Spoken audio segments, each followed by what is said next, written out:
Check out this liberal combat veteran that said that he would absolutely not fight for Republicans. As a combat veteran, why are you not protecting my rights to come out here and want to engage with people? Why would you encourage people not to talk to me? I would never fight for you.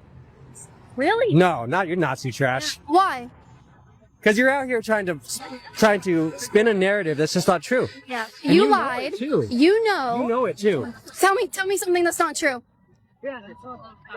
So this guy is kind of like that Eric Rhodes guy that is like, I'm a veteran against Trump. And he comes out here, he's a veteran, he just straight up said, I wouldn't fight for you. I've got a question. That's why we need to be aware of what's going on in our government. He is a combat veteran and just said he would not fight for me. Not for you. Why? No. Why? Because you're a Nazi. You're out here trying to cause a narrative that's not true. How am I a Nazi? So I have a question for you. How am I a Nazi? I have a question for you. How am I a I have Nazi? a question for you. You gonna answer? A U.S. combat veteran just called me a Nazi and said he would not fight for You're me. framing a narrative that's not true. Yeah, is that Nazism? You're here framing a nationalist narrative that's not true. And you know it.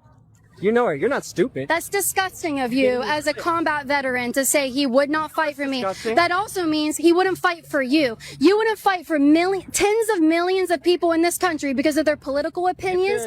That is vulgar. That is vulgar. That is disgusting. What? If they're a Christian nationalist, I will not fight for them. No. Yeah. Okay. Well, you're a veteran. Good thing you're not still out there, and please don't re-enlist because you would not be trusted. All right, that is the great Caitlin Bennett over there at Liberty Hangout. And so let's break down exactly what this quote unquote combat veteran is saying. And you know, with these leftist propagandists that kind of like end up at these protests, you never really know whether they're telling the truth or not. But let's just say that this person is telling the truth about being a combat veteran. Anybody that is a veteran who served knows, and I am one, I am a combat veteran that has served, that you know this. When you put on that uniform, you are fighting for the rights of all Americans. It doesn't matter if they voted for Trump. It doesn't matter if they voted for Kamala Harris. It doesn't matter if they voted for Ross Perot in the Green Party back in 1992. It means that you are fighting for the rights of all people, particularly all Americans, of all Americans.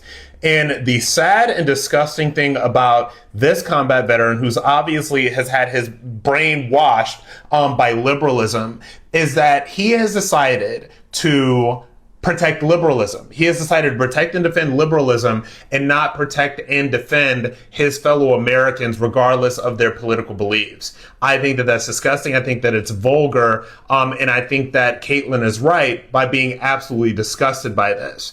And so let me be clear. When I served, and I served under, if I'm pretty much say, I'm trying to think back to when I served. I'm pretty sure I served under the Bush presidency, under a Republican presidency, even though I wasn't personally a Republican at the time. I had like always voted Dem until, you know, I think I voted Dem until Trump, right? But when I was serving, I was doing the job as a military member to serve and to protect Americans in the United States of America, regardless of who they voted for. And the idea that this person is going to openly say on camera that he would not serve and protect and defend the rights of people just because they voted for Republicans is completely absurd.